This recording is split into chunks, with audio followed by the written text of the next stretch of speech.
Hello, friends, and welcome to the Interworld podcast, where we explore the intersection of personal and collective transformation. My name is Yasha S. Wagner, and I'm a PhD researcher in the field of psychology, well-being, and spirituality, as well as a founder of the Interworld Institute for Inner World Peace. You can learn more about our nonprofit initiatives by going to interworld.org. Today, I have the great pleasure and privilege of sitting to talk with my friend Nick Kistler.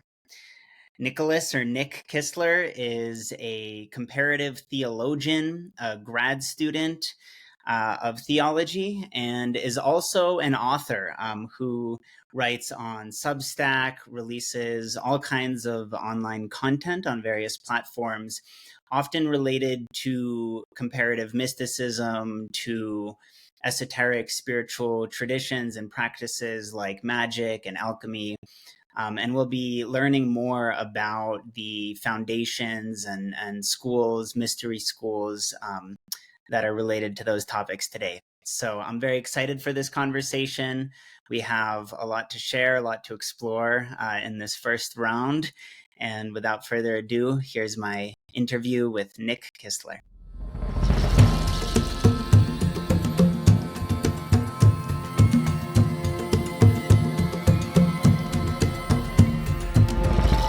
Hey, Nick, welcome to the podcast. Hey, Yasha, thanks so much for having me. I'm thrilled to be here. Yeah, really glad you could join. It's an honor. I'm very happy you're here. So I know that bio never really does justice to the full picture of our guests. So I always invite people to share a little bit more about their backstory and their journey of how they came to focus on the topics that they now do. So if you want to give us a little bit of your personal journey and history of how you ended up where you are now, feel free to share that. Yeah, introduce yourself.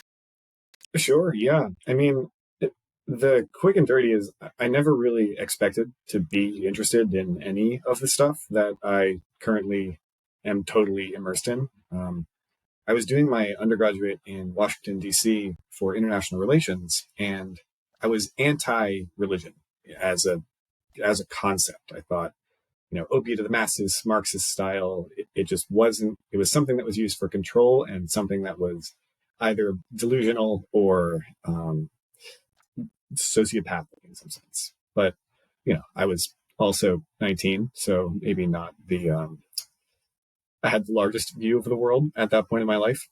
And eventually I wound up having a series of very bizarre mystical experiences that basically exploded my entire worldview.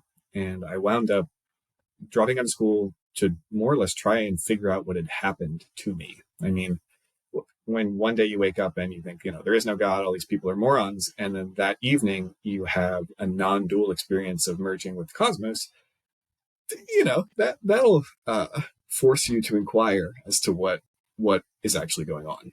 So I wound up driving across the country, doing a whole bunch of ill-advised things in the pursuit of understanding the experience that had unfolded, and eventually found myself in a religious studies program in Boulder, Colorado at Naropa University, where we met for the first time.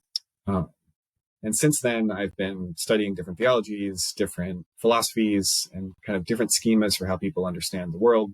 And that is unfolded further as I worked through my master's program in theology. Beautiful. Yeah.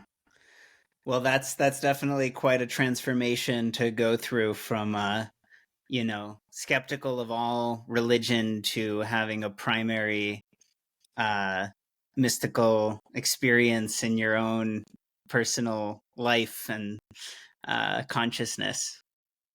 Yeah, I mean, to have that experience without a conceptual scaffolding for it, because I wasn't religious. My parents were kind of middle class liberal types who weren't, they were like tacitly, they had grown up Catholic, but they had left the faith, and so I had no infrastructure to understand what had happened to me. So it wasn't easy to say, oh, that's God, or oh, that's a Buddhist jhana, or oh, that's an experience of non-dual consciousness. I had none of that language. And so trying to piece together explanations from different traditions really took me like 5 or 6 years after the fact to get a grip on vaguely what I think had occurred. Mm-hmm. Mm-hmm. Fascinating. How long did you say after? Probably 5 or 6 years. I mean, Mhm. the first thing I tried to do was I was like, okay, well, let me just Google mystical experience or mysticism or experience of God. And I kind of looked at yogic traditions and Patanjali's 8 sutras or 8 limbs, and that was good. But then I found kind of Buddhism, and it was like, oh, well, this is the deep meditative state called a jhana, and like that was good. But then you have the Christian world, and it's like, oh, well, this is the energies of God you're experiencing in a mystical union with the divine. And none of them like totally squared with each other, which is what took me a while to kind of compile a um, coherent articulation of those experiences. Yeah.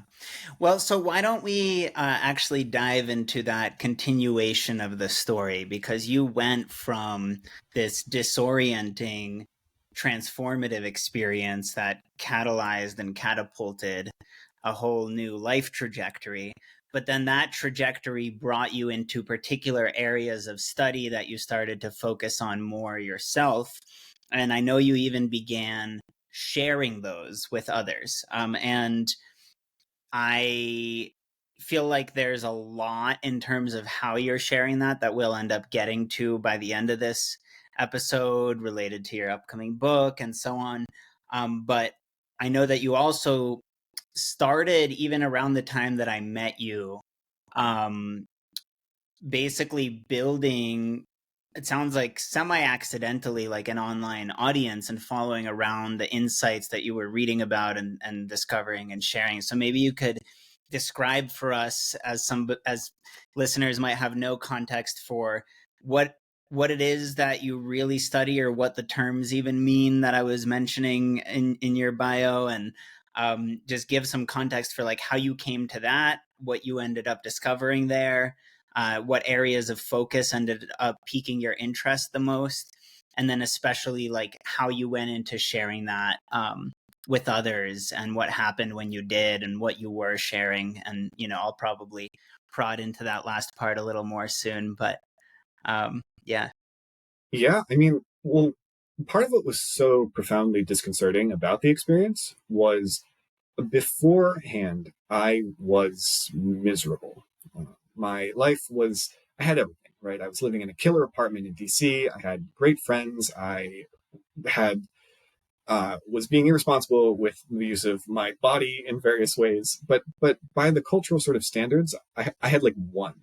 And I was so profoundly depressed and anxious, and I just hated my whole existence. And so then I had this experience of like a unitary experience, which felt like there was a merging with the cosmos. It was kind of the classic depiction of that. And I came back from it, and I wasn't depressed anymore. And there was this sort of wonderful sense of forgiveness that washed over me, and this recognition that, oh, you've been unconscious this whole time, and now it's time to wake up and start to act in a way that is responsible and deliberate. And that, I had never anticipated that a religious experience would propel me to get up and do my laundry, like to engage in sort of the basic maintenance of life as a commitment to a new view of the world, so to speak.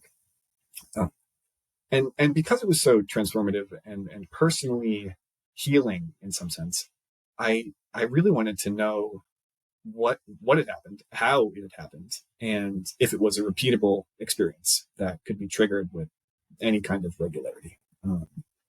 So I really started to get into the study of techniques and like systematic forms of mysticism. And mysticism is like kind of this wooish word, but the idea of attempting a deeper union with your reality and with kind of life itself. So as I kind of got into the study of different mystical traditions and pathways, I figured that if I had benefited so much from having this experience, and if it had helped me so tremendously, it wasn't extremely difficult to talk into my phone and post the stuff I was reading in the hopes that maybe some other poor schmuck might come across something helpful and have their own life impacted. And not, here I am as the guru giving you the wisdom, but just these ancient texts exist and these techniques exist and they are cool and actionable. So I just really wanted to kind of put that in the field in the hopes that if somebody stumbled across it, it would be beneficial. Mm-hmm. So what is some of what you did start sharing? What were the texts that were influencing you? What were some of the main themes that ran through the content that you started to share as you studied?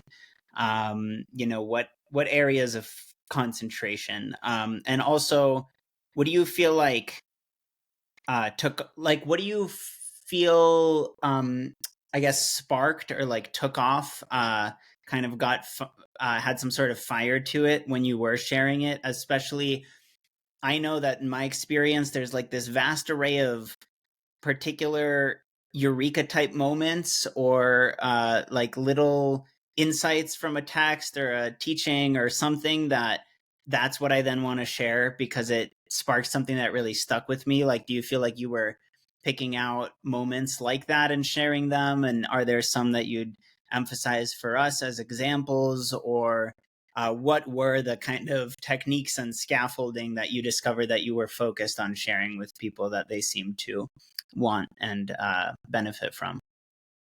Yeah. Well, I mean, at first I was kind of talking into the void, right? It was just, I was really interested in the study of the Western mystery traditions specifically. So kind of the magical current and like Gnosticism and later the occult revival in the 18th and 19th centuries, and kind of how that spilled out into the modern scene and how we could use those techniques. But it really started as I was reading all kinds of wild stuff from like Eliphas Levi, who is like a Catholic occultist, and I was reading the Hermetica and the Kybalion, which is like a 20th century kind of new thought text, and kind of just picking up things from all over the place. And this isn't even to mention like Patanjali's Yoga Sutras and all the Buddhist texts and the Sutra Pitaka and kind of the stuff from the Dharmic traditions in the Eastern world.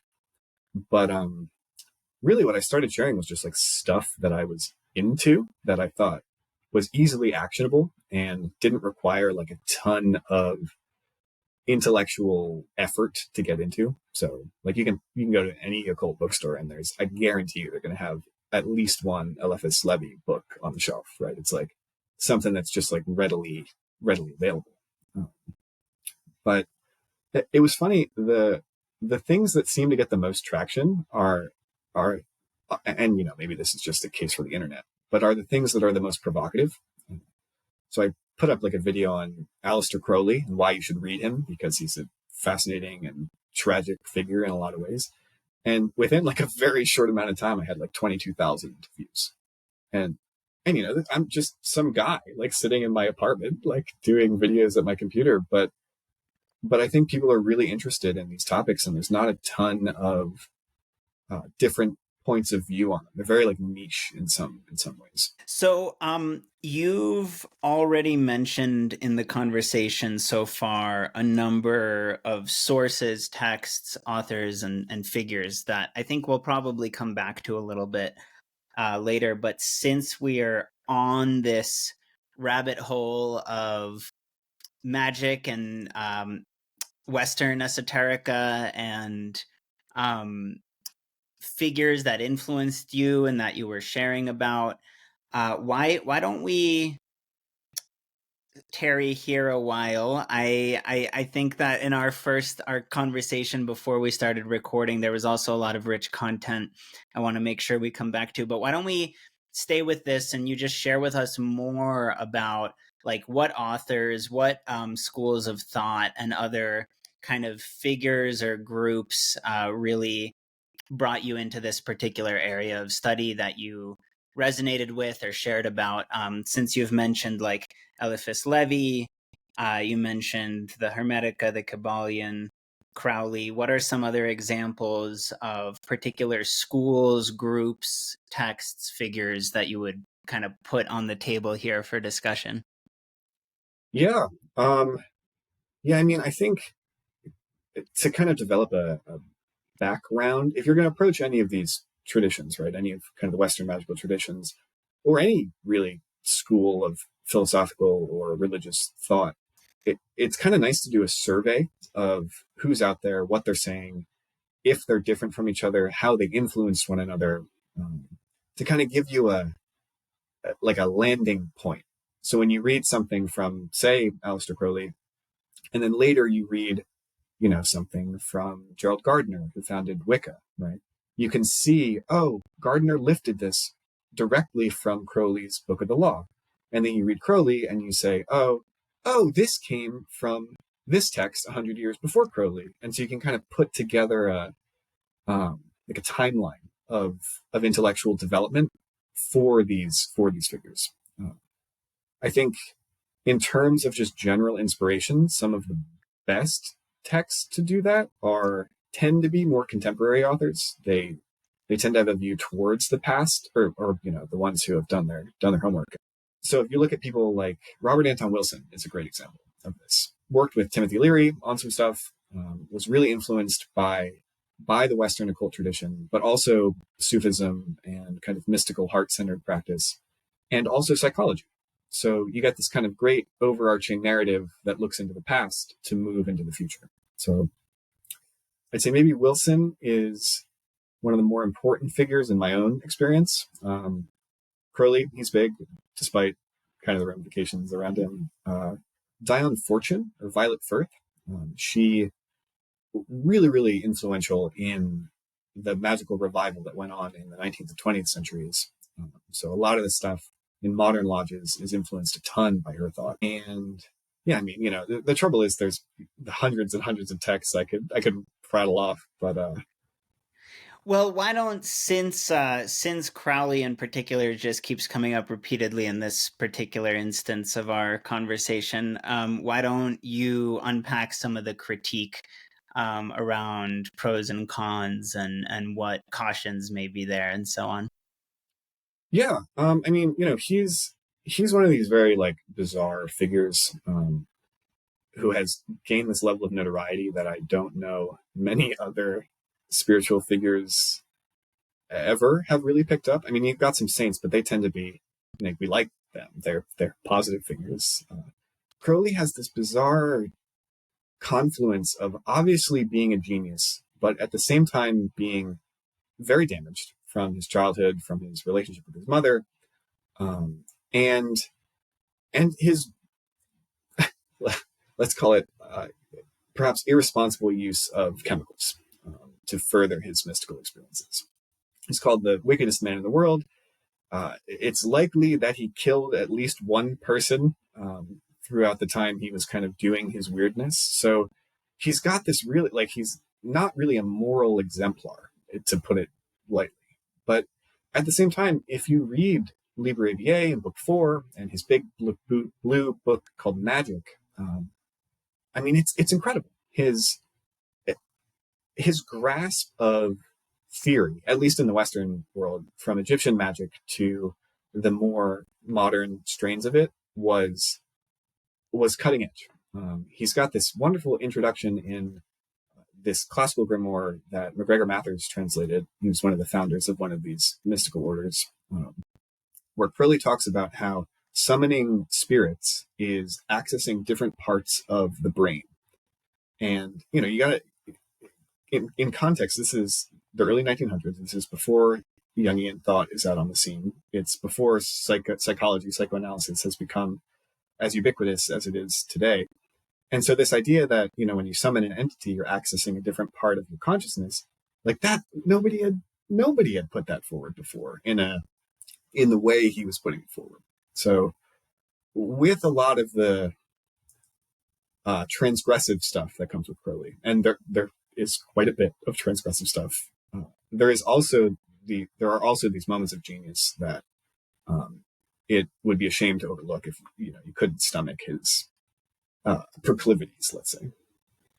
Yeah, I think not throwing the baby out with the bathwater is a relevant lens to keep in mind whenever we study um, figures, even not spiritual, but artists, musicians, public figures in general, and also spiritual communities, teachers, etc.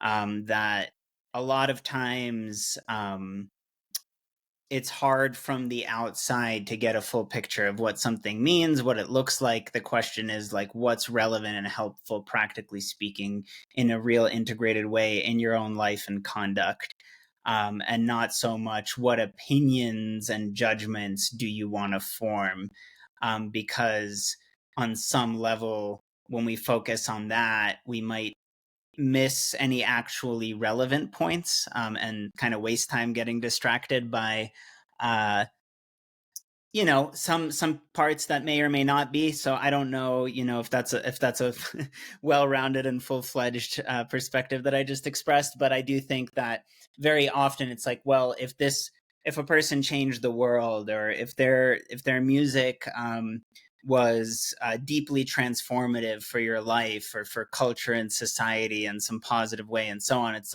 they may have also I think it was like Gandhi had arguments with his wife or something. It's like, well, that might matter too, and we could study that too. It's part of the human package. It doesn't negate the fact that he helped overthrow the British Empire nonviolently. So my view is like, we need to take it responsibility and take upon ourselves our own kind of ideals of what we want to become and what inspires us, what we want to grow into, and keep the parts that are relevant for us. Because if we focus on criticizing, like, oh, how did Gandhi treat so and so in this particular argument, to me, if I were to do that, I would be concerned that I'm not being humble enough. Because if I were to do that, I would question myself, like, okay, well, I don't know how well I do in certain arguments, but have I overthrown the British Empire using Hindu nonviolence? It's like, you do it. If you could do it better, you do it. Everyone's a critic, you know what I mean? Right? Yeah. I mean, in some ways, I think this has to do with like, we don't have, at least in the United States, there's not like a clear cut teleology for like what is the ideal world that we are wanting to manifest. There's kind of like, at least for a lot of the folks I speak to, there's this vague idea that if people were nice to each other, that might be good. But when it comes to like a spiritual scaffolding, if you don't have like a well articulated telos, like who you want to be in relation to your perfected world, then it's easy to kind of get sucked up into charismatic figures. And it's like, oh my gosh, Crowley's the prophet. He's the greatest guy ever. Or, oh, this guy is a horrible nightmare and we can't have anything to do with him. Instead of kind of being able to be secure in yourself enough to pick and choose the things that are beneficial for your own development. Yeah, I couldn't agree more. I think it's a psychological maturation issue that if we are too fixated on externalizing and projecting our idolization or demonization of others, then we can heap blame for our own choices and life experience on a figure, whether it's positive or negative, rather than taking it upon ourselves to walk our own path and being grateful for whatever support or guidance we might receive from outside, but not expecting someone else to do our own inner work for us, essentially. Right, right. I mean, and it's what's kind of cool about that is in some ways that's good, right? It's like you see Crowley or whoever, and you say this is a moral abomination, unbelievable that this person would be so. We have to totally dispense with him, and then having the wherewithal to turn around and say, oh man, okay, well what am I so opposed to, and is that an elevated moral principle that I should then look to develop or integrate more? But I think we do a lot of the first part where X is bad and not a lot of the second part where what does that say about my value system? Yeah. Okay, so I know we'll come back to psychology. You did mention Jungian, so Carl Jung there for a moment. In our earlier conversations off camera, you'd compared Crowley to some aspects of Trungpa, Chogyam Trungpa. You also mentioned John Dee earlier, and a number of other authors. I think it might have been William James. We brought up Grant Morrison. I forget who else. But these are all, as you said, there's hundreds, and people can kind of look into that on their own time. And many, many contemporary authors and thinkers, and all throughout history, to the most ancient times, there's been different currents and phases of these topics, and so on, texts and all of that. So I think we're going to get into that history as well when we reach alchemy. But while we're on the topic of magic, why don't you go ahead and like define for us, like, what is magic? How do you personally spell it? Is it real? How should we think about it? What do you do? Kind of what types are there? What type of magic are you involved with? How do you actually approach that in your own path? So I know that's a lot right there, so I'll pause on that for a moment. Yeah. No, that's good. Yeah. I think as far as a working definition goes, I really like Diane Fortune's definition, who we just talked about briefly. And hers is: magic is the art of changing consciousness in accordance with will. So Crowley has a good definition too. It's the art of causing change in alignment with will or in accordance with will. But I think that's maybe the best way to think about it, like changing the individual consciousness, and then depending on your ontological setups or how you understand the way reality is set up, changing the consciousness external to you. I know we talked a little bit about panpsychism, kind of like all things as conscious entities, or even like pantheism or panentheism, where there's an element of mind that occupies external objects. So changing the consciousness of things in accordance with your own will, in some sense.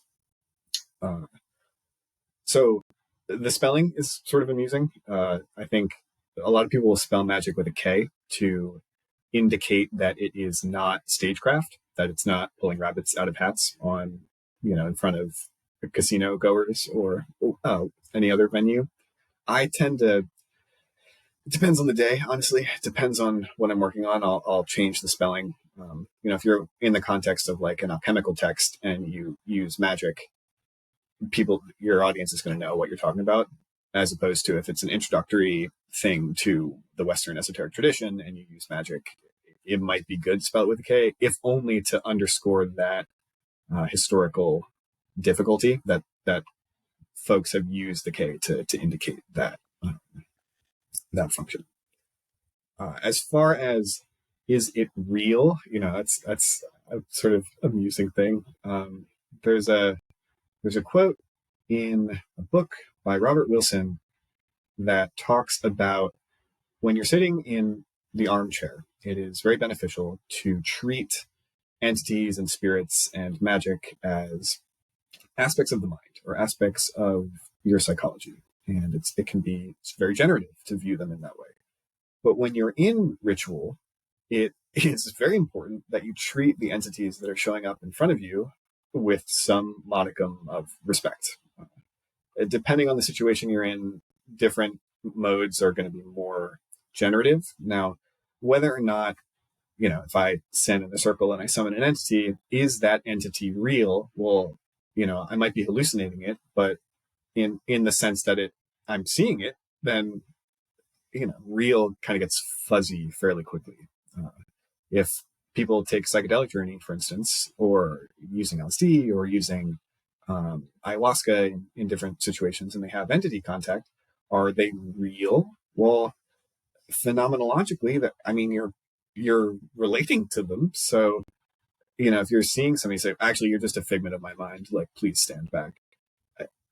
Like, maybe that's on some objective level that might be true. I'm skeptical of that even, but is it generative? I think is the root of kind of what the magical worldview asks. Is behaving in a certain way facilitating certain results, and are they beneficial to me?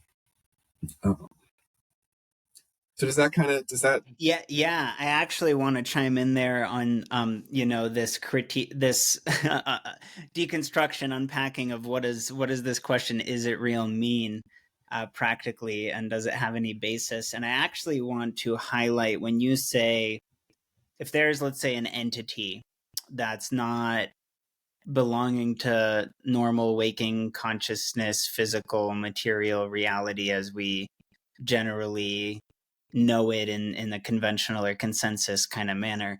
And we start saying, you're just a dimension of my consciousness, an aspect of my psyche, you're not even real, you're mind made.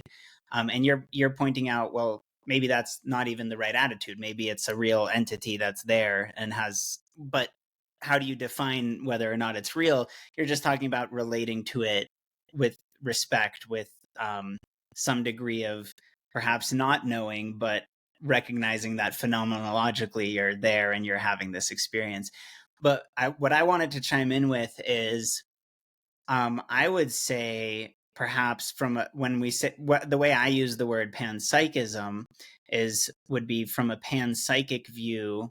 I would suggest it's not that this entity or this phenomenon or this other dimension is just a manifestation of your mind, and so it's not real. It's that, yes, it is just as real as everything else, but everything is a manifestation of mind. Meaning, it's not that the creature in the vision is less real. It's completely valid and real. It's just that you and I in this moment, and the person listening, and the desk, and the computer, and so on, are equally unreal as all of that. It's all, made of the same substance, which is ultimately perhaps like psychic or substanceless, on some level. So, yeah, I don't know. That's a quick comment I wanted to make there on that distinction. Yeah. Have you explored much of like dual aspect monism, where like matter and mind are the same thing, but when you're viewing them from different perspectives, they take on different characteristics? Perhaps not enough, and always open to learning. I tend to think of those things a little bit more in terms of densities, where they can be roughly categorized into approximations of worlds or dimensions, like the physical, emotional, mental, spiritual dimensions of one's being, for example, or of existence itself. Um, but in that sense, those are just approximations. There may be an infinite spectrum, an endless continuum of manifestations, worlds, dimensions, entities, its densities, etc. But that what we think of as particularly substantial and material is not. It's just a different density, a different manifestation of the movement of that, um, ultimately empty or transcendent, universal mind, we could say. Yeah, I like the density model. That's quite nice. I tend to hedge my bets when it comes to ontological claims, especially when you get kind of more abstract. Like I think in some regards, like dualism, for instance, is internally consistent and coherent, but so is non-dualism, and so is phenomenological epistemology, and so is panpsychism. But it's sort of like you start with this presupposition that's like the bedrock of the foundation, and then you build this whole thing, and it might be internally consistent, but at least for almost every model I've come across, there's a ground of like epistemological bedrock, or like a knowing cliff that you come to, and you can't prove the presupposition, so it's necessary that you kind of take it on, like, well, if it works like this way, then all of this stuff follows. But anyway, it's ontologies are tricky. Yeah, and I think that this is actually a good, segue to say, well, what does it matter, and what's practical, and what is the actual implementation of, the topics that we're exploring look like in life?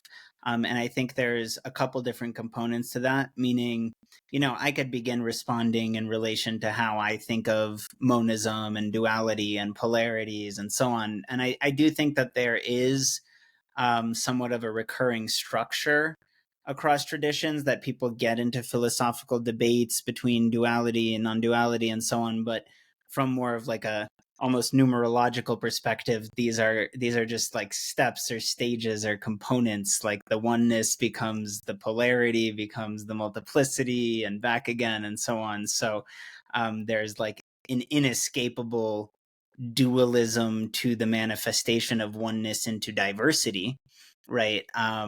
So in the diverse manifestation of unity, or of the monad, we can't escape the polar or binary or dual nature that exists in everything, everywhere, as a part of that.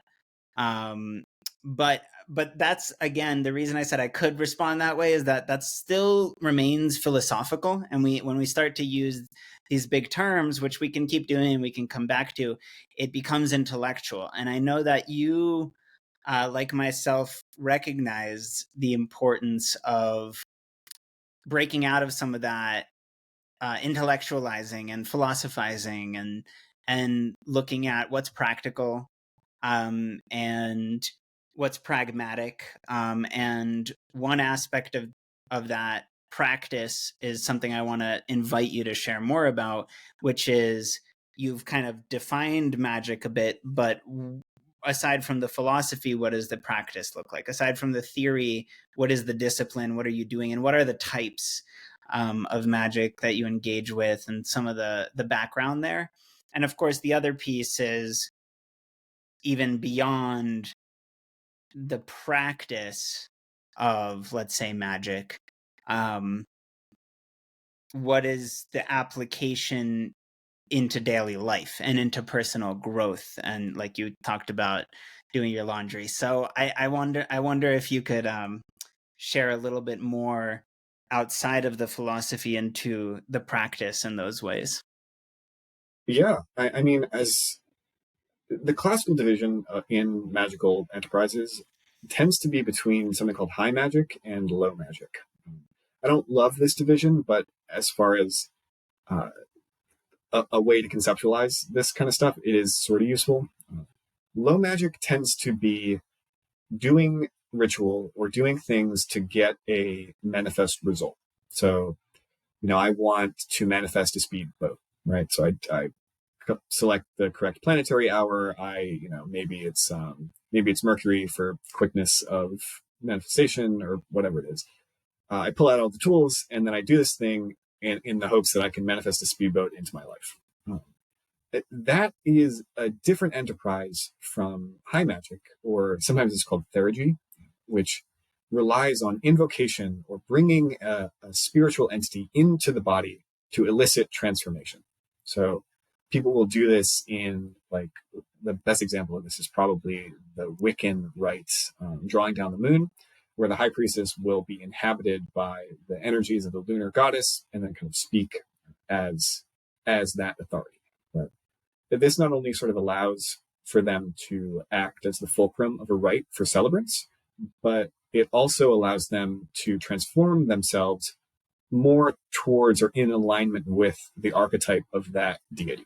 So you see this in a bunch of different traditions too, where visualization practices, you'll embody specific entities or specific deities to change yourself more to be in aligned with their kind of perfected status. So that's kind of the low magic and high magic are like the two. It's a gross division in terms of like largeness of scale, but that might be a good way of thinking about what how the traditions are carved up in terms of kind of like what that looks like in practice. I think in different schools and different mystery schools and in different occult lodges, you're going to have different modes of going about this. Low magic tends to be more democratic, more populist in some sense. Kitchen witches and people doing like salt spells or hexing their exes, or that's been big on the scene. Manifesting a job, or kind of tinkering around the edges of manifestation and in life to change things to be in alignment with your desires. High magic tends to be sought after in ceremonial settings. So you'll have multiple participants, or and you can be by yourself, but there tends to be costumes or bigger rituals, and a focus on a more religious, on a more worshipful aim, because you're aiming at a specific mode of being rather than a specific material object. And so high magic tends to seek after transformation. It's very tied up with the alchemical pursuit in that way. You're trying to move yourself to be more like the divine. And this is modeled off of some of the Neoplatonic thinking, some of this idea that, well, we fell down into the material world and now we're sort of gross and dumb and we have material desires. But if we could purify ourselves and then reascend to be more like the divine, then that would create us as perfected humans, and we could, reclaim our birthright in some sense. So before we move on, what do you mean by ceremonial as opposed to like some other types of magic? So you defined theurgy very well, as opposed to, say, what I've heard called thaumaturgy, if I'm pronouncing that correctly, and some of this kind of low magic, folk magic, etc., versus like a group ritual with a dress code. Could you go into that ceremonial aspect a little more? Like, what do you do when you're involved in ceremonial magic? What does that mean? Yeah. So again, it kind of depends on the lodge. There tends to be an emphasis on the manipulation of symbols to cause changes in your own psychology and your own consciousness.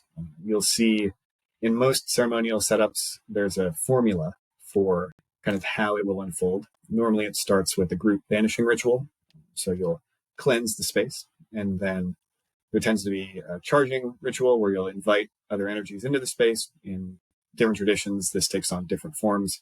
The Wiccans you call the watchtowers. In the Enochian tradition, you call the watchtowers as well. In the Golden Dawn tradition, you call the four of the archangels to kind of perform the same performance. There's a setting up of the psychic temple, might be the way to best understand that. And then once that temple is set up, depending on what the goal is, whether it's an initiation or an attempt to embody a deity or an attempt to cause some kind of change, then the ritual formula kind of changes, specific to the target. And then at the end, there tends to be, you release whatever energies you called up, and you close the rite, you close the circle or the temple, and kind of go back about your day. But the basic formula is banishing ritual, actual thing itself with multiple members, or sometimes just single members, playing different parts of the cosmos in some way. So you'll have different initiates who represent different psychic functions. One will be, you represent Mercury, or one might represent the solar energies, or whatever it is. And then the way they interact is kind of like a microcosmic simulation of like macrocosmic functions. And the idea is that the movements down here are reflecting the movements, on a macrocosmic scale. And it's that connection, that correspondence, that facilitates the whatever it is that you're trying to accomplish, whether that's divine transformation of the self or manifesting a car. And then you close. Got it. And what are some of the tools used in that? As an example, not that it's universally the same, what objects or actions or speech might be involved? Yeah, the four classical tools are the cup, the disc, the sword or the knife, and the wand in ceremonial traditions. Sometimes there is an emphasis placed on the difference between something called the athame and the sword itself. Sometimes not. The elemental associations, so each tool will have a different elemental association with it that kind of represents a different part of your psychic makeup. So for instance, the wand in some traditions will represent will and fire. So you kind of have this nice correspondence that goes on. And again, different traditions have different associations for different tools. So that's not going to be the same across traditions, but you'll normally see those associations, whether or not they're tagged to a specific tool, at least all represented. So you'll have fire, you'll have earth, you'll have air, and you'll have water represented. Now, what that looks like is different, depending on initiatory system. Yeah, I think maybe some of the other things, there's often words of power that are used. So these can be different languages tend to be used here in order to trick the mind into short-circuiting, basically, to enter a state of mystical union. Sometimes there are misappropriations of Hebrew words, especially in more modern magical lodges.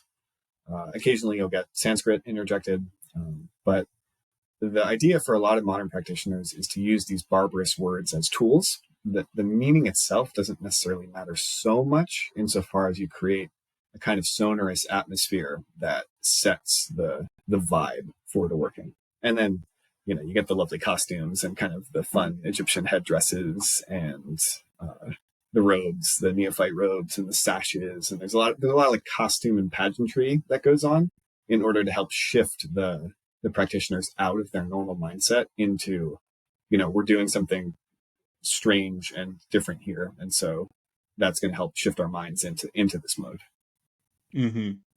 So, you mentioned in our own conversation things like the use of incense, which I would feel relates to that cleansing of like a magical circle or container within which this operation is happening.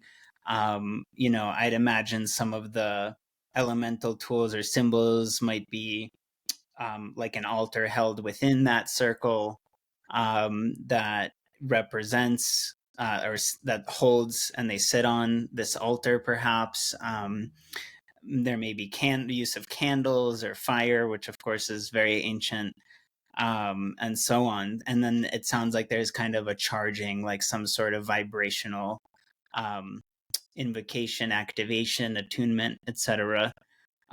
During the process itself.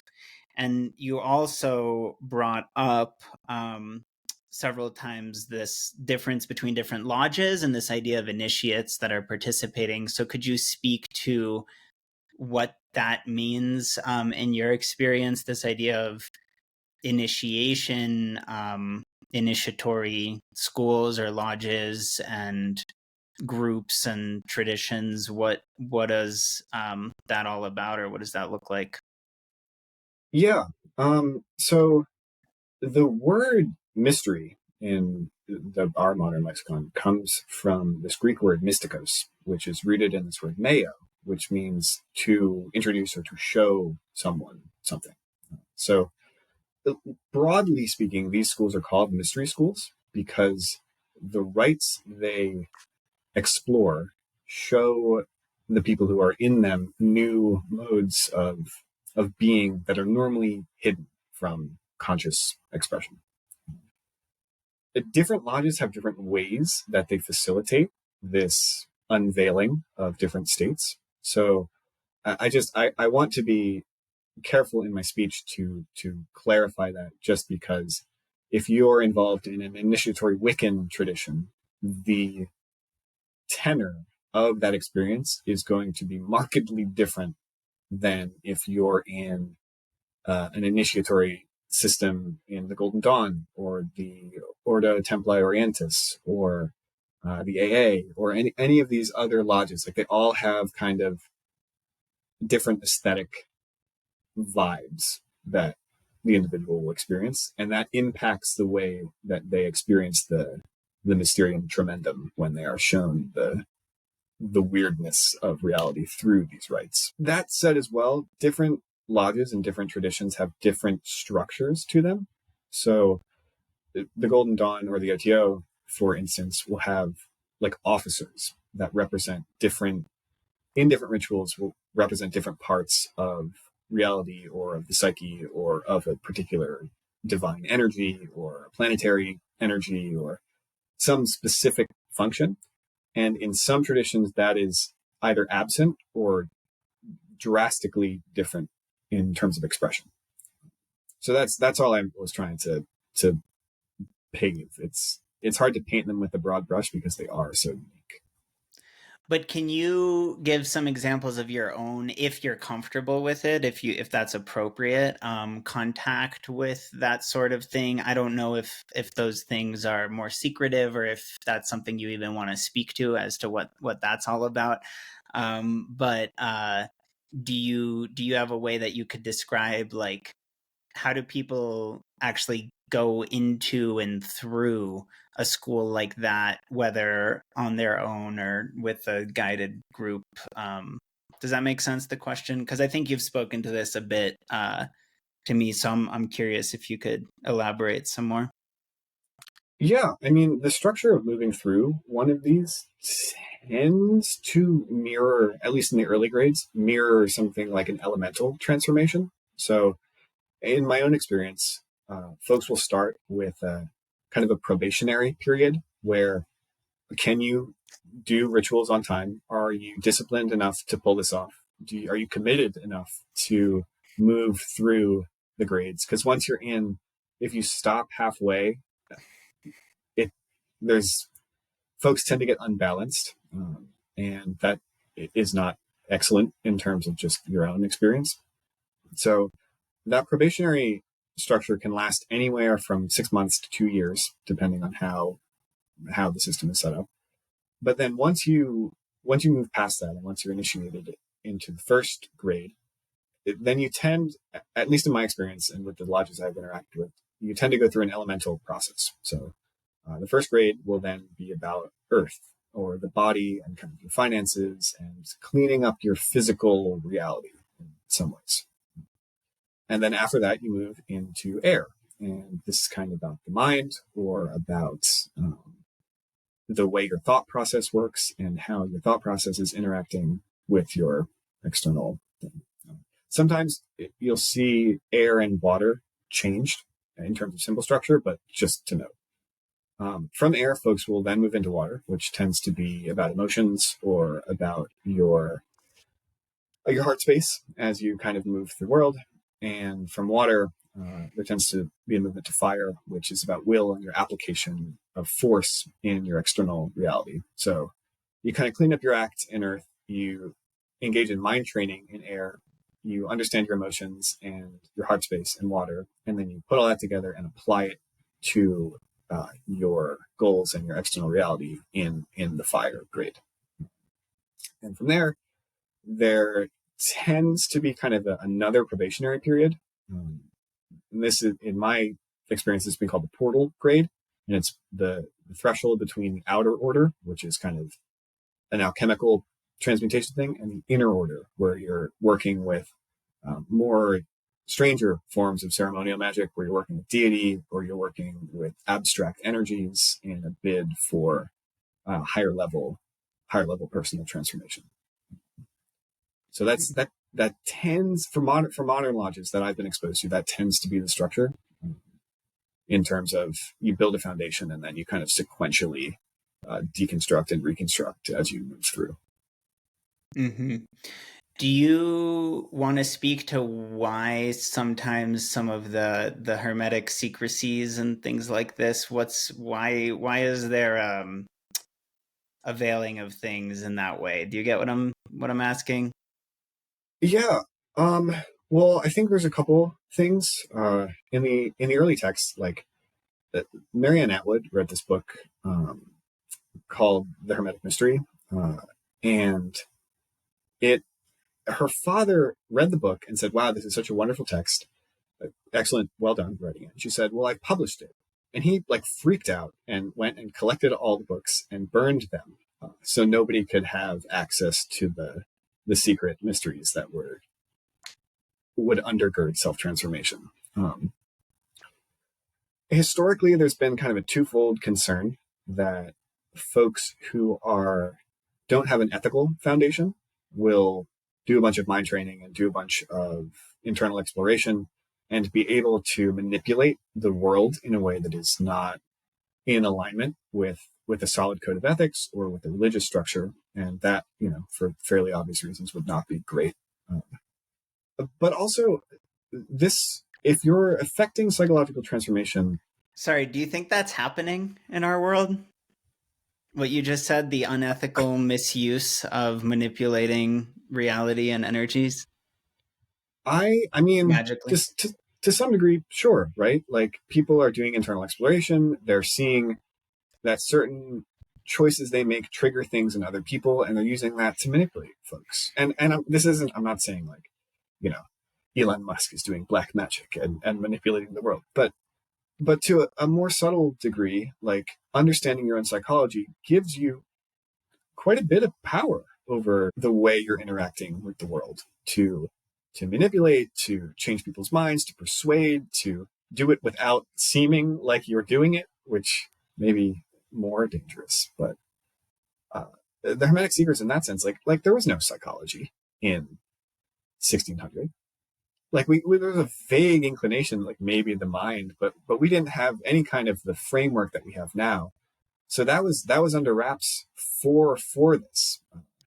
Super effective people who are dangerous or don't have your best intentions at heart. Uh, if you're a magical lodge and you have an ethical code, I could see very much why you would not want that to fall into the wrong hands in some ways. Mm-hmm. Mm-hmm. Yeah. Okay. Well, why don't we go ahead and take the leap, even though it's more like a baby step, if that, into alchemy. I know that these topics go very deep, and we could linger on any one of them for much longer than we are. But you've been speaking about transformation over time, elemental transformation by grades, and so on. The sort of purification or refinement of the self to return from a fall towards its divine origin, and so on. Why don't you describe for us alchemy, what alchemy is, what that's all about, and also the history and background so we get some context? And I think this is an example of one of the many topics that I've seen you share content about as you study it online and catch on with an audience. So we'll come back to your own work in the world as well at the end. But why don't you share with us kind of the alchemy part of things? Yeah. So alchemy, as best we can tell, the original ideas oh my goodness, originated in Greece and Egypt. They were then sort of passed into the Arabic world, into Arabia, and through an interaction with Arabian and Middle Eastern mysticism and religious structures, kind of transformed and took on new shapes, eventually to be brought up through Moorish Spain and the Ottoman Empire into Europe, where we kind of get the alchemical revival in post Crusades and kind of the big movement in the 15 and 1600s that would lead to kind of what we today understand as alchemy, quote unquote, turning lead into gold in some ways. The word itself in the Arabic manuscripts, or the ones I've come across, is used as a stand-in for this other word, al-iksir, which is the root of our word elixir.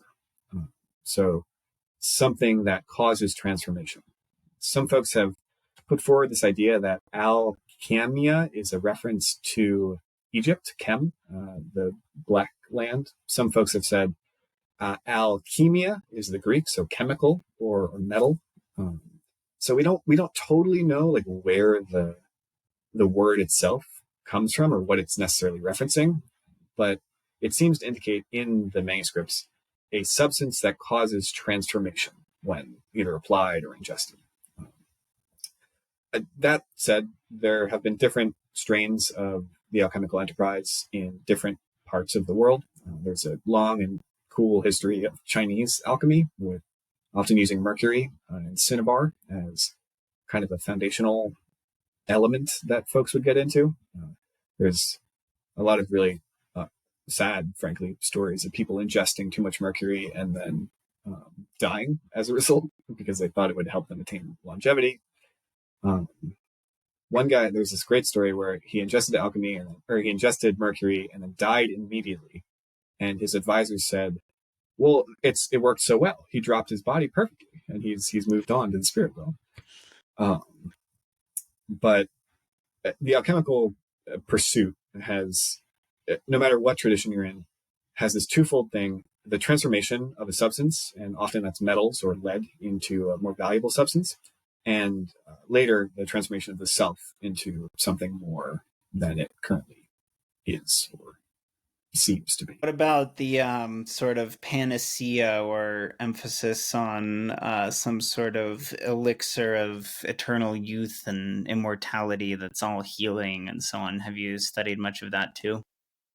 Yeah, so some of the interesting work on kind of the early understanding of alchemy. There's this guy, I think his name's John Hopkins, actually, who wrote a book on Osiris as the Egyptian resurrection deity, and this notion that the transformation of the leaden consciousness into gold was a reflection of transformation of uh, rocky, dense material into God, into the resurrected deity. And so the perfection of the self, in that sense, or the panacea, or this eternal life thing, is the attainment of divinity in this model, which then extends, or makes your life infinite because you've attained godhood in some ways. Um, so that's a fairly common thread that you see repeated over and over, that gets tied to this transmutation of lead into gold. But as far as the the emphasis on eternal life goes, I know probably a little bit more about that in the Taoist alchemical tradition than I would in the Western. Do you want to speak to that at all? Just sure. There's in some of the Chinese and Taoist traditions, there's this idea of internal alchemy, where you are working with powers and energies inside the body to affect state changes that will then allow you to move beyond your body. Some of the Taoist manuscripts have this really cool idea of uh, basically an astral form that you can inhabit. And then when your body dies, that astral form will then go on through any number of 36 heavens and uh, live forever in kind of the God realms. So it's in some sense, it's almost Gnostic in the Western sense, where you can leave the body behind and enter a world of pure spirit. And that, in some sense, is immortality. But in other moods too, there's this idea that you can actually achieve bodily immortality, and that's been something that's been around on both sides of the world for quite some time. One of the best myths of this is the Nicholas Flamel experience, right? 17th century alchemist who's said to, depending on whether or not how much stock you put in the myths, is said to be still living among us. So you kind of get that fun mythic level. Mm-hmm. Mm-hmm. So just some notes as we move on here. I want to do a little terminology recap and rounding the edges, cleaning it all up.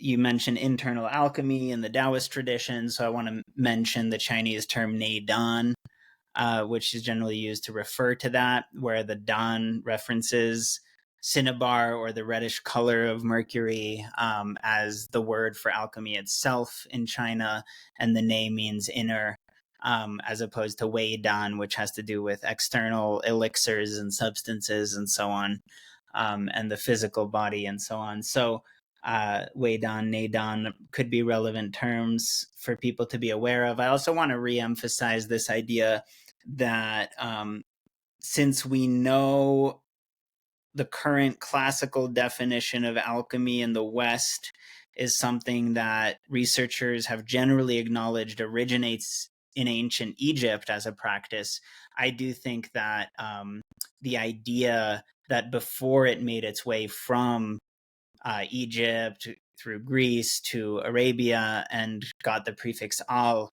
that the term Kemet, which is the original indigenous name for the entire land and peoples and nation and kingdom of Egypt, is Kemet, as well as their science, their tradition, and sort of spiritual practice combined with scientific practice, was also called, I believe, Kemet. And so that consonantal root of KMT could be an origin with the Arabic prefix al-kemet, alchemy, that I think is pretty convincing. And I think there's a lot more we can explore there later.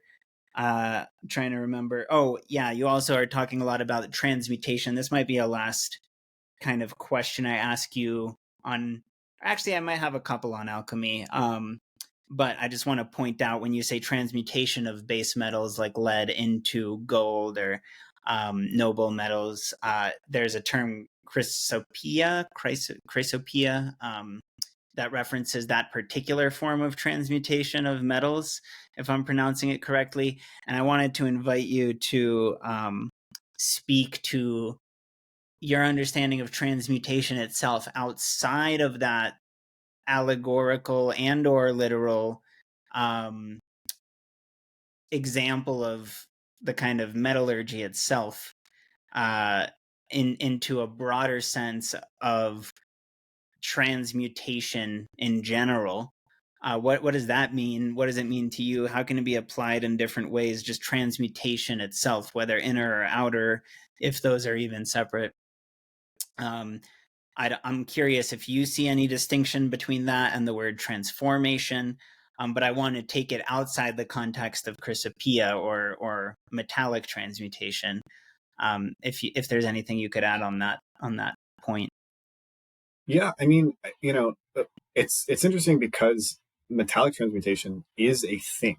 Like there, and this there are manuscripts from Greece that show the Egyptian methods of tinting metals to be more yellowish, so you could affix it to your roof or wherever. But so it's interesting to kind of try to tease apart the metallic transmutation and like physical or interpersonal transmutation, because one of the through lines that kind of runs through all the mystical and magical traditions is this idea of correspondence of internal states and external states.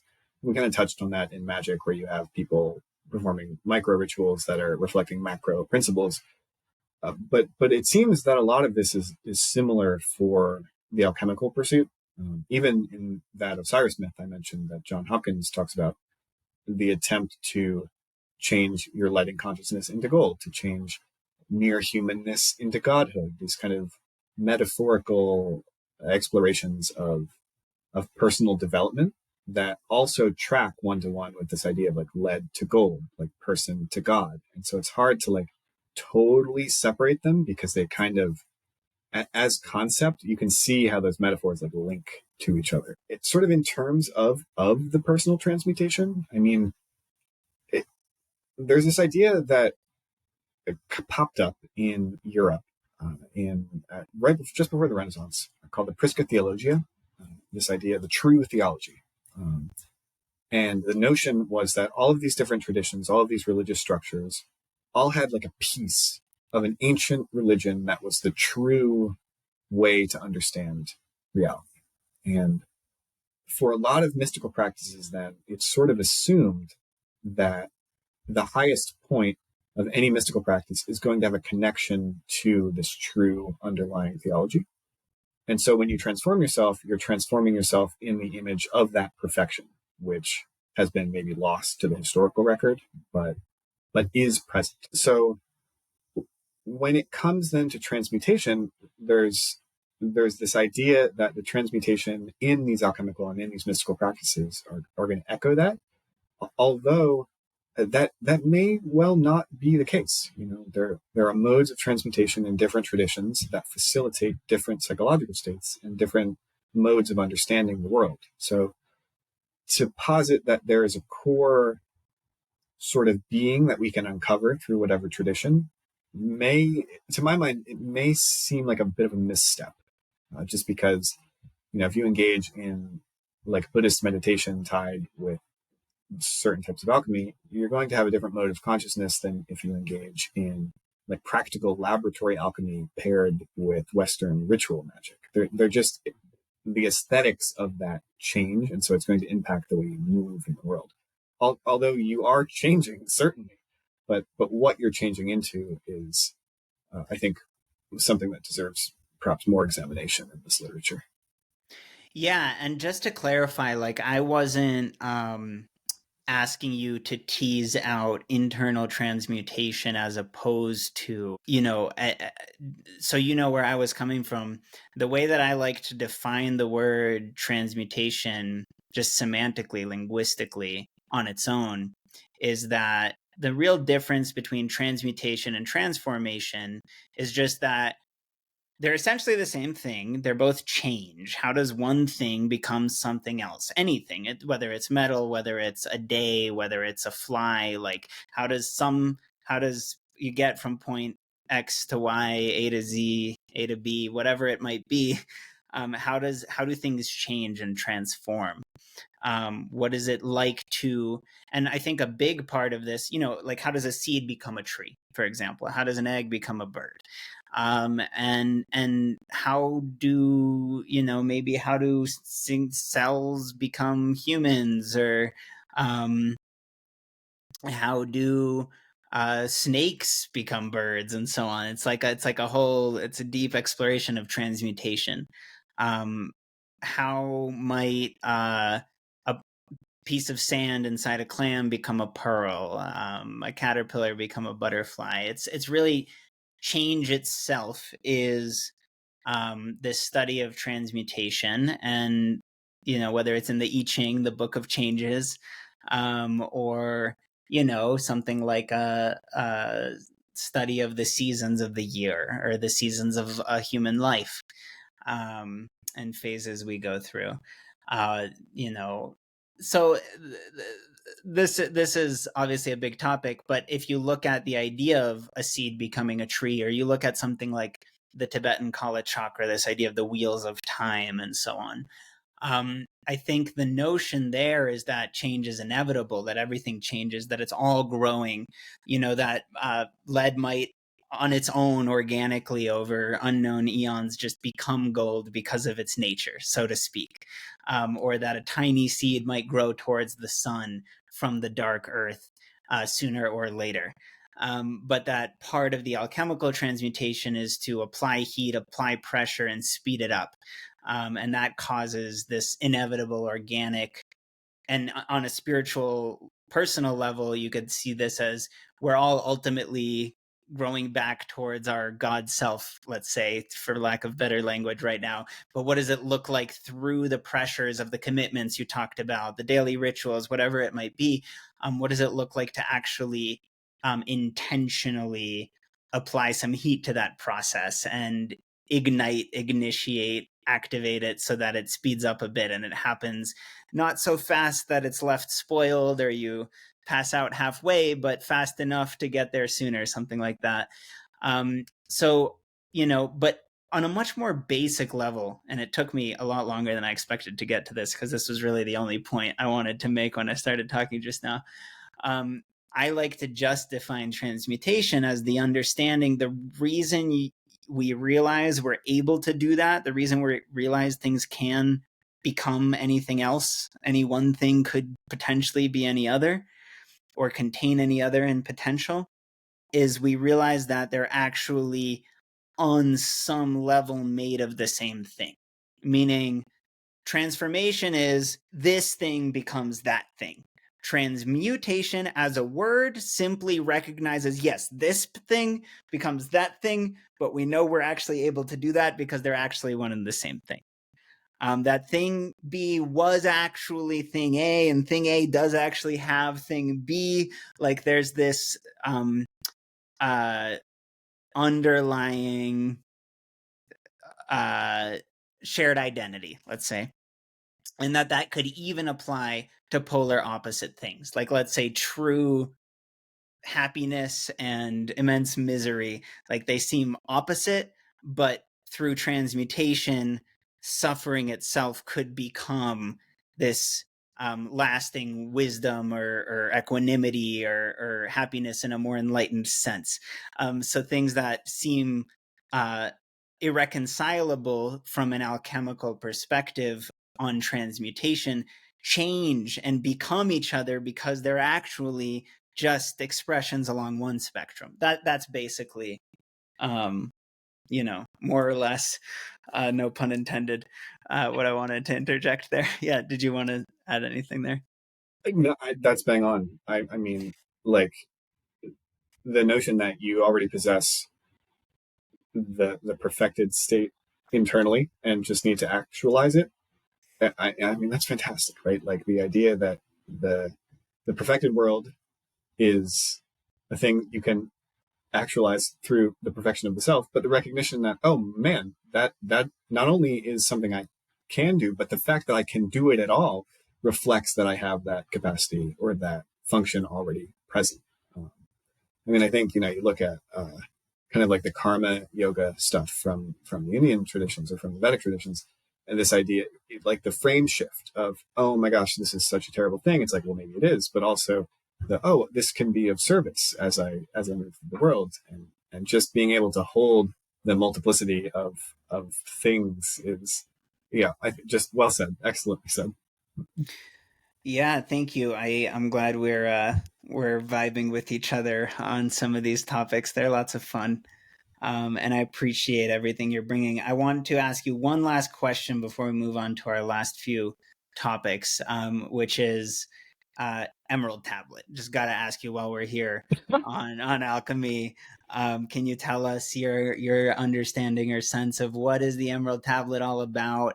Kind of what's the Thoth Hermes connection? I don't know how familiar you are with this idea of Zep Tepi, or like the Egyptian Golden Age, and that kind of lost prehistory. But what's your notion or sense of everything I'm referring to right now?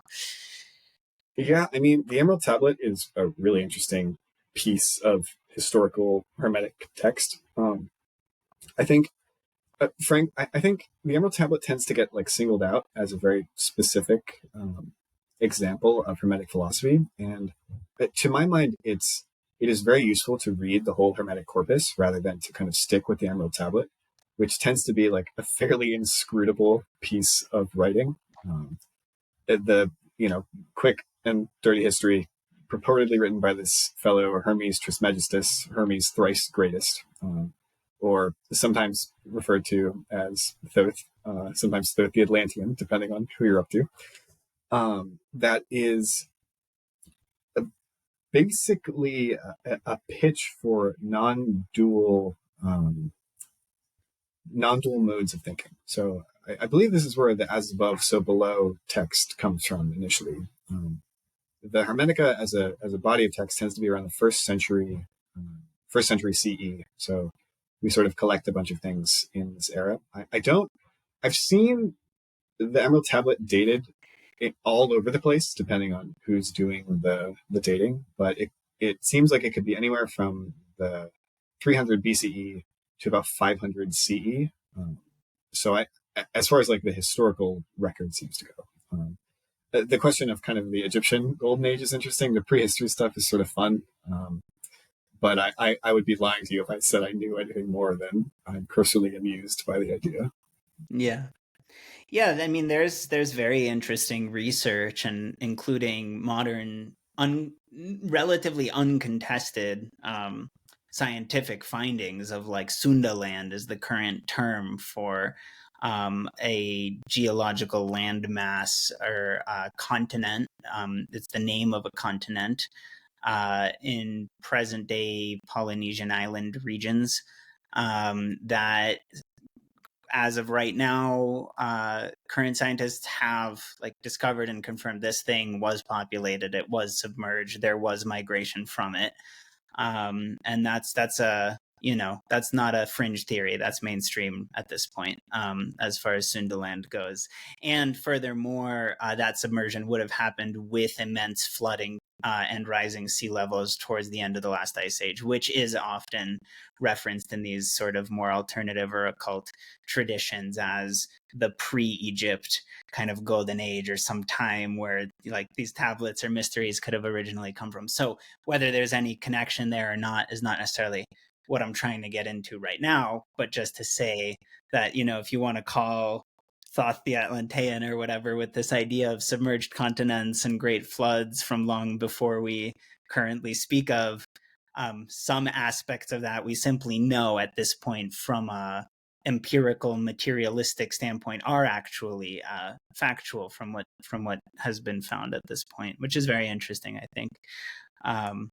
Yeah, go ahead. What were you gonna add? And no, it's, the prehistory stuff is fun. I don't know a ton about it. Just it's not been the focus of my things, but I'm fascinated with this idea that we have this body of philosophical and religious thought that seems to be like regularly updated as we move through the historical record. And every now and again, you get somebody who, has a brand new mind blowing insight into the nature of reality. And the religious enterprise like renews itself over and over and over through these cycles. So there's a myth, or I suppose a prophecy in some of the Dharmic traditions, where one day the true Dharma will be lost, will be plunged into this era of darkness, and it'll be a total bummer for a really long time.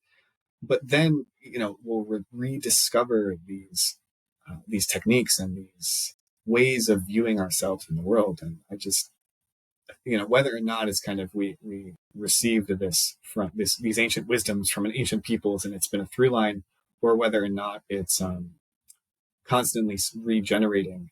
It's an occasion to be hopeful for the experience of mysticism. Yeah, I love that. It's fascinating also how global some of these prophecies of like renewal in different phases or eras that things go through are as well. Um, I you already know this because I was telling you a little bit about my own research, my own writing and work. But part of it involves kind of trying to reemphasize and reclaim the sort of archetypal, timeless, global realities of deep indigenous roots and influences in these esoteric arts and knowledge and traditions we're talking about, because that's sometimes not, people aren't necessarily aware of that or acknowledging the connection there, but it is very much a global, timeless, indigenous phenomenon. A lot of these topics and structures we're talking about, from the elements to transmutation to, the value of different minerals, medicines, working with material substances, and sophisticated, in my opinion, views of inner work as well. So it's pretty fascinating. And like one example to illustrate what I mean, what I'm talking about with all of that, is I just talked about Sundaland. I talked about the end of the last ice age. It's like this controversial stuff to correlate that to this idea of a golden age or a great flood. But the thing is, all of that, so, researchers like Dennis Hawk, for example, in the field of alchemy, write about this Egyptian golden age and the origins of the Emerald Tablet and 10,000 years ago and things like this. But from a scientific empirical perspective, again, that's actual, it sounds really long ago in terms of current models of civilization, but from a scientific perspective, human ceremonies with magic and fire and so on are so much older than that, and we already know that too. And that's what I think is really interesting, is like, oh well, it's cool and it's kind of fascinating to go back and say, no, it's not 500 or 2000 years old, it's 10,000. It's like, but the thing is, as far as we can tell right now, fire keeping is likely 1 to 2 million years old, which is insane, but utterly dwarfs the kind of time scale I was just talking about with like a lost continent. And we do know that from like the cave art depicting constellations to the way that it could be animated by fire in this magical and ceremonial way, that these ancient fires likely influenced so many aspects of our development and consciousness, and were likely connected to the true origins, in my opinion. Like modern researchers say alchemy probably started with mummification and embalming, but when I look at alchemy, to me it looks a lot closer to ceremonial fire keeping. Like it's fire keeping that enables the refinement of metals even, and the cooking of foods and medicines too, and so on. So if you go back there, it's much older. It's much, much older, and it's much more global and indigenous to the human species. So anyways, I want to pause there because I'm talking a lot, but yeah.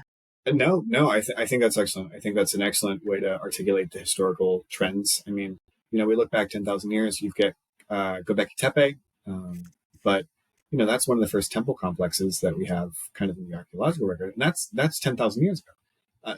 90,000 years before that, you've got all sort of the cave experiences and the strike through marks from what seem to be ceremonial, like hunting rituals. So yeah, we've been doing the ceremony thing since for a long, long time. Yeah. Yeah. Great. Well, again, all of these are such rabbit holes we could stay there forever, but let's keep moving because we'll be wrapping up here pretty soon. So I want to ask you to kind of start to transition into some of our last topics. You've spoken to me about this idea of truth in relation to what can be applied to your life, your development, um, which seems like a somewhat more psychological perspective. I want to invite you to share on your graduate studies, these kind of terms like ontology and epistemology, and how you like to relate to these ideas of truth and knowledge, and how you um, explore all of that from more of a standpoint of whether it's psychology or comparative theology. And we'll start to get more into kind of the interspiritual and even Eastern components here at the end, just to hear your thoughts on all that. But just starting with more like what makes your mysticism practical? How do you define truth in relation to transformation? Does this invitation make sense? Like the transition here? Yeah. Yeah, yeah, yeah. I mean, it's funny to talk about practical mysticism. It almost sounds like a contradiction in terms. I right now, so I'm in a seminary program in a Catholic institution, and I'm doing a lot of Catholic theology, but I'm also doing comparative stuff. The notion was to my mind, to develop a way of understanding different faiths on their own terms. And if I figured that if I could do that, I could compare their models for how they understand reality is constructed, or what reality is. And then I could, through putting them in a nice flow chart, figure out which one was right, and then pick that one and do it until I died. Turns out that was a horribly mistaken idea. And you actually can't do that because some traditions just don't accept abstract ontology, or the study of like metaphysics and the nature of being, as a legitimate path of inquiry. So, I'm reading a lot of the Sutra Pitaka, which is some of the early Buddhist texts, and it just says, don't even bother about this stuff. Don't ask about whether or not there's a God. Don't ask about what reality is. Ask how you can extricate yourself from your own suffering. And that's the whole function of this process, is to get you liberated, not to bother with concerns about reality constructs. So, which, is for somebody who grew up in the United States, it's somewhat difficult well, I don't actually care about how reality is structured. I'm only interested in phenomenology, or how things appear to me. And so kind of like walking through different traditions, it's really, you get like epistemological whiplash. There's this inability to keep the same lens as you approach different traditions, because it's not like they only include new ideas you have to wrap your head around. There's entire new lenses on how you view reality that you're looking through. And to do comparative theology isn't just to compare, well, we think the universe is like this, to we think the universe is like this. It's, well, we see the universe through this lens, and well, we don't. And then how you kind of mesh those traditions together. So to that end, it's really been a fruitful philosophical study to kind of try to understand how many different, Robert Anton Wilson calls them, reality tunnels that you're interacting with on a daily basis, and then what those reality tunnels are affecting in the world, how people who have adopted those modes of seeing are acting as they move through their own lives. So William James kind of kickstarted the American pragmatist movement, And he tried to define truth as that which is actionable for the betterment of your own life, and not to worry about, well, was there a prime mover that kicked off the universe, or was it eternal? Not to be concerned with that stuff, but only in how those beliefs guided your actions as you moved through the day. So the more the more traditions I study and the stranger rabbit holes I go down, the more I find myself falling back to that as kind of a touch point. Because it's easy to get caught out in the abstract. Oh, there's a prime mover, there's infinite regress, there's multiple gods, there's all these different things. But what does that actually mean in terms of what's happening in the material and in the psychological of the individual? Mm-hmm. Mm-hmm. So, as much as I'd love to unpack more of this interspirituality and Eastern traditions and so on, you're welcome to add any last notes on your scholarship, on your view of how you navigate these different paradigms and worldviews in a way that helps you in life. If you have any last comments before we move on, but I do want to, when you're ready with our last segment here, ask you about your current work in the world and kind of circle back to that. So if you're ready, I'll just do that. But I don't want to prematurely run away from our current No, exploration I here. mean, that's, I think the only other thing I would say is like, it's really wild to interrogate yourself and say, what do my beliefs cause me to do in the world? And then ask if your actions are in alignment with them. Mm-hmm. Mm-hmm. Yeah, totally. That's a good last note. I'm glad you added that. So I expected this to be a longer one. I think we have just maybe 5-10 minutes left here before we have to go. And I'm glad we've explored everything we've had a chance to so far. It's been really rich and really nice. And we spoke at the beginning about your online work, the content you're producing, your writing on Substack. I know that your YouTube channel caught on many years ago, got a lot of traction, a lot of subscribers, and then you started putting out social media content, which I was inspired to see since I'm also currently finishing my dissertation work and want to be putting some stuff online like this podcast. And seeing, if there's also some appetite out there for these more um, out there topics, perhaps, and how they can be applied to people's lives. And you've shown that there is, even in a kind of grassroots sense. So I'm curious if you could share about, you went from being a student at Naropa to now working there. Um, and I know that you could speak about your work at Naropa and what that's like. I'm curious. And then especially, where are you at right now with your writing? And I believe a big book that's coming out. So why don't you tell us all about the book as well? Yeah.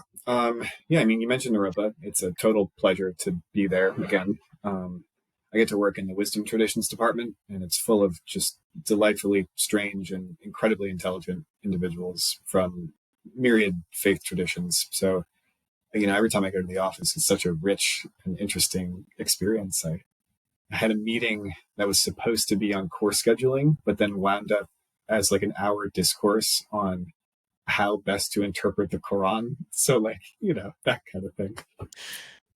Um, as That's far as great. writing goes, uh, it, it's been so rich and generative to be in that environment again. I got to TA a couple classes with a few different professors as part of my grad work, but also like in Naropa. So it's been kind of like a strange thing, but I've been writing a lot on my Substack. It's called WeirdCraft. I wanted to kind of do like a witchcraft sort of strange amalgamation. And I try to do a weekly article on some kind of strange thing that I'm interested in lately. And that has been an excellent way to procrastinate on editing the book that I wrote over the past 6 months, which is sort of an examination of a lot of what we've been talking about here.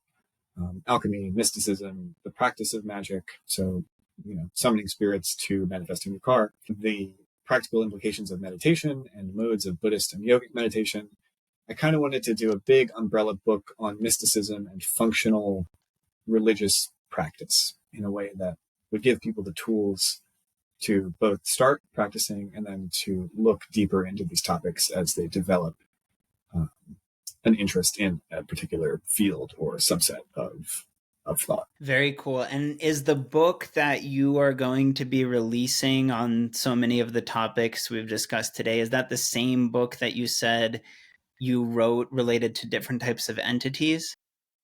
No, oh man, 4 or 5 years ago, I put out another book called Seven Spirits, a handbook of entities. And that was kind of an exploration of the seven major, or most often referenced disembodied spirits that come up in magical and religious texts. So I talk about angels and ghosts and fairies and demons and elementals and a whole litany of bizarre creatures that show up in these books. So. Very cool. So that's already out. Yes, yeah, that's out. That's on Amazon. I published it through a press I was running at the time called Conjunction Press. But yeah, that's, if you Google it and my name, it'll come right on. Yeah, awesome. So Seven Spirits by Nicholas Kistler, and then we've got a new one. Does it have a name yet? Is it secret? It's funny you say that. It's well, secret's in the name. I'm workshopping the title. It was a placeholder title when I first started writing, and I've never quite figured out how to retrofit it. But that's hilarious. The name may be secret. Secret is in the name. And then there's the whole topic of names themselves and secret names, and that's a whole nother one there. That's fun. Well, I bless your books. You're a published author. You have one about various types of entities like fairies, ghosts, angels, etc., and now a new one that's coming out on the kinds of topics we've discussed today: alchemy, transformation, magic. Very cool. So that's exciting. And then you also co-founded the Wheel Art Collective in Boulder, Colorado. And I'm bringing this up. I have a nonprofit. We've organized festivals and have an eco village, many other projects. And we really like to interview people that are not just philosophizing intellectuals on this podcast, but are also community organizers, making things happen in the world, whether they have their own intentional land-based communities or festivals or online presence, things that you're doing in society. And so you're an example of the types of people. We're going to be interviewing people out in California connected to places like Pacifica Graduate Institute and other schools, lots of people connected to Naropa. That's where I got my PhD is Pacifica. And then, all kinds of other groups, communities on the East Coast we've spoken to from New York, from North Carolina, and there'll be more. It's going to go global. So I want to invite you to speak to the work you're doing in Colorado, because we've talked about your online work, but you also co-founded this collective. So I don't know much about it, but I'm excited to hear all about it. Yeah, I mean, in the same vein, having a desire to bring people into coherence with each other, to bring artists who are working on visual art or writing or music through a contemplative lens and allowing that contemplative practice to influence the stuff that they're putting out. In Boulder, we're surrounded by people who are meditators, people who do Tai Chi, people who are into magic, people who are into all sorts of different things, and being able to bring them under one roof and say, well, here are contemplative offerings. If you want to go deeper in meditation practice, we've got all these people who meditate. If you want to go deeper into your ritual practice, we've got all these folks who do ceremony. If you want, X, Y, and Z, so on and so on. And then having them connect with each other and then use that as fuel to make art, to do their paintings, to create the music, to set up shows. We did a panel series a little while back with different thinkers in different traditions and buttoned that with music from local musicians. So we sold a bunch of tickets to Roots Music Project. Shout out to Roots. Thank you guys for being great. And so kind of developing events in the community to link people together so they can both get fuel for their art and then be put in community to deepen their contemplative practice was the underlying foundation, and it's been working really well for the past couple of years. Awesome. Well, let's collaborate. I know we have many points of contact. You know, who knows? We might end up working together again in various ways. And I'm really glad that this podcast was a first seed planting, and let's see what it transmutes into. I'm looking forward to the possibilities. You know, with what you're describing has a lot of similarities to Heartfire Festival's mission, and there's definitely some areas for us to keep bridging. So I'm looking forward to that conversation soon. Yeah, I'd love to have it. I mean, as we look to the next year, we were talking with our co-founders about Natanel, and who's, for those listening, one of our shared teachers, and actually about reaching out to you about kind of linking up through Heartfire and having, you know, Ramon Parrish and all these other really, really interesting folks link up. So that would be fabulous. Awesome. Great. Let's do it. I think this is a good place to end. We're super excited to talk with y'all about that. And I think there's some really big things coming, both for our organization and the points of contact and the network of connections for more of a local and global movements that are trying to happen right now. We want to be doing seasonal events and all kinds of stuff together. So let's talk about it. I'm looking forward to that. Brilliant. Well, thanks so much. This has been an absolute pleasure. Likewise, Nick. Thanks for everything you shared with us today, and see you again soon. Peace.